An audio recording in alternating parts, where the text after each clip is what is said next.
नेपाल में देवी कुमारी या फिर कुमारी एक ट्रेडिशन है जिसमें छोटी लड़कियों को चुना जाता है to be their goddess for a period of time. इस टाइम पीरियड के लिए they are not allowed to talk to anyone, they are not allowed to touch the ground and they are not even allowed to live a normal childhood life. सुनने में तो ये काफ़ी ज़्यादा interesting लगता है, लेकिन उन कुमारीज की लाइफ अगले 10-12 सालों के लिए एक नॉर्मल बच्चे से काफ़ी अलग होती है।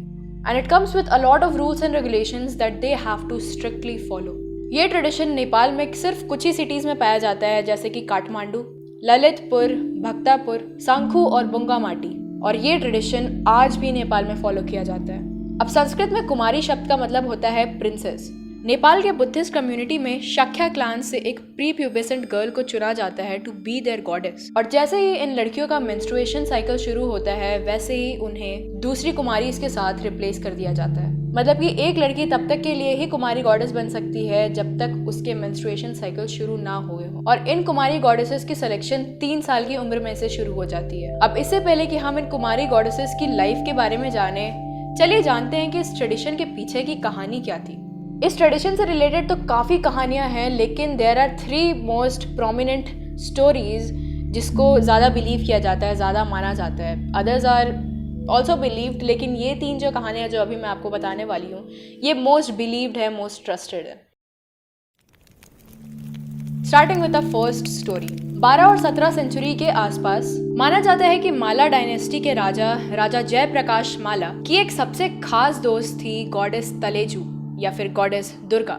हर रात माँ तलेजू इनके साथ त्रिपासा, जो कि एक गेम होता है जिसको आपने महाभारत में भी देखा होगा, वो खेलने के लिए इनके राजमहल में आया करती थी। लेकिन एक शर्त पे कि तलेजू और राजा के बीच की ये जो मीटिंग है, इसके बारे में किसी को पता ना चले, नॉट इवन रानी को पता था कि राजा रात में अक्सर किसी से मिला करते हैं, लेकिन उन्हें ये नहीं पता था कि वो कौन है।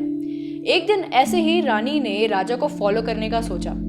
फॉलो करते करते एक दिन रानी राजा के रूम में पहुंच गई। वहां उन्होंने राजा को तलेजू के साथ देखा, जिसके बाद रानी तो नाराज हुई ही, लेकिन उसके बाद तलेजू भी राजा से नाराज हो गई। वो उनसे गुस्सा हो गई। इनफैक्ट तलेजू ने राजा से कहा कि उन्हें अगर अपनी किंगडम को बचाना है और अगर वो तलेजू को वापस देखना चाहते हैं, उनसे वापस मिलना चाहते हैं, तो उन्हें वो नेवारी कम्युनिटी की किन्हीं एक बच्ची के रूप में उन्हें मिलेंगी। और तब से राजा उनकी खोज में निकल जाते हैं। दूसरी कहानी ये है कि इनकी जो मीटिंग्स हुआ करती थी राजा और तलेजू की, उसमें कहा जाता है कि एक बार राजा ने तलेजू के साथ सेक्सुअल रिलेशंस बनाने की कोशिश किए थे। गुस्से में आकर के तलेजू ने वो राजमहल छोड़ दिया। राजा के काफी माफी मांगने के बाद भी तलेजू नहीं मानी, लेकिन फिर राजा के काफी गिड़गिड़ाने के बाद, काफी माफी मांगने के बाद तलेजू ने उन्हें कहा कि वो उन्हें शाक्या क्लैन की किसी एक छोटी लड़की के रूप में मिलेंगी। और तब से हर साल इंद्र जत्रा फेस्टिवल के दौरान राजा तलेजू की खोज में निकलते हैं।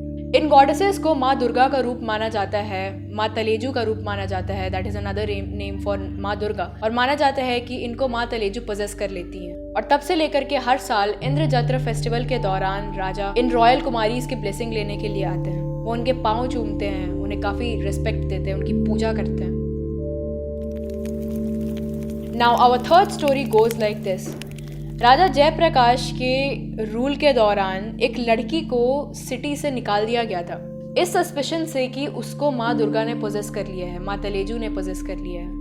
रानी इस बात से काफी गुस्सा हो गई, उन्हें काफी दुख हुआ इस बात को सुन करके, जिसके बाद उन्होंने राजा से डिमांड किया कि वो इस लड़की को खोज करके जैसे तैसे भी इस राज्य में वापस लेकर आए।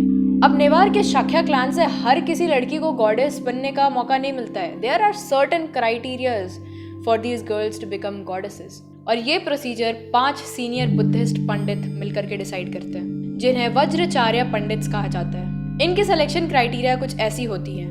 पहले तो ये कंफर्म किया जाता है कि इन लड़कियों को कभी किसी तरीके की चोट नहीं आई हो, इनके शरीर में कोई भी निशान ना हो चोट लगने के कारण, इनका कभी खून ना बहा हो किसी भी कारणवश, वो गोरी होनी चाहिए, उनके चेहरे पर एक भी दाग धब्बे नहीं होने चाहिए।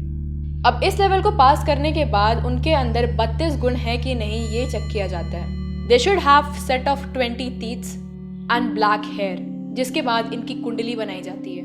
अब जो इन टेस्ट से भी पास होता है, उन्हें अगले टेस्ट में भेजा जाता है, और स्टेप बाय स्टेप ये प्रोसेस और ज़्यादा टफ होते जाते हैं। अब विजयदशमी के दिन इनका सबसे बड़ा टेस्ट लिया जाता है। जिस दिन 108 भैंसों की बलि दी जाती है। उस रात को एक कोर्टयार्ड जैसे जगह पर, जहाँ पर काफ़ी अंधेरा होता है, इन भैंसों का सर रखा जाता है, जहाँ बस जो रोशनी होती है वो होती है कैंडल लाइट्स की।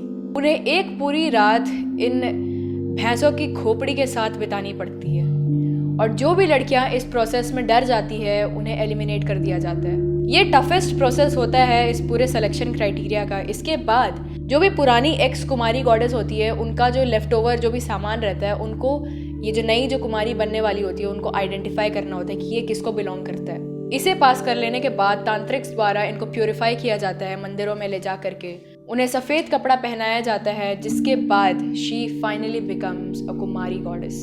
इसके बाद से इन्हें कुमारी पैलेस में रहना होता है, जिसको कुमारी घर कहा जाता है। अब जब से ये कुमारी बनती है टिल दे फर्स्ट स्टार्ट मेंस्ट्रुएटिंग, उस पीरियड के लिए, उन सालों के लिए they can't touch the ground. उन्हें उठाया जाता है, उन्हें उठा करके एक जगह से दूसरी जगह ले जाया जाता है। She can't talk to anybody outside the family. खाली वो क्लोज फैमिली मेम्बर से बात कर सकती हैं, जैसे कि माँ, बाप, बहन, बस। इसके अलावा और कोई भी नहीं। इनका एक काफ़ी सीक्रेट लाइफ होता है जो कि पब्लिक में ज़्यादातर नहीं देखने को मिलता है। ये खेलते भी हैं तो इनका जो खेलना होता है बाकी बच्चों से काफ़ी अलग होता है। They are actually treated like a goddess. इनके पैरों को लाल मोजे से कवर किया जाता है। अब जो भी इनके ब्लेसिंग्स लेने आता है, एक तो ये उनसे बात नहीं करती है। जब भी ब्लेसिंग देना होता है तो there are different signs that she shows while blessing them. अगर ब्लेसिंग के दौरान वो अगर रोती है या फिर ज़ोर ज़ोर से हंसती है, इसका मतलब होता है कि उस इंसान के लाइफ में एक काफ़ी बड़ी प्रॉब्लम आने वाली है।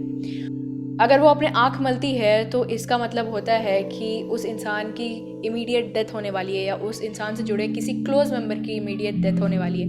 ये सारी चीज़ वो जानबूझकर नहीं करती है। मतलब एक होता है कि नेचुरल आँखों में खुजली होने लगेगी, वो उन्हें किसी रीज़न से रोना आ जाएगा एंड ऑल, इस टाइप की चीज़ें होती है। अगर वो ब्लेसिंग के दौरान शांत रहती है, बिल्कुल कुछ मूवमेंट नहीं करती है, तो इसका मतलब ये होता है जो ब्लेसिंग मांगने आया है उसकी विशेस पूरी होने वाली है।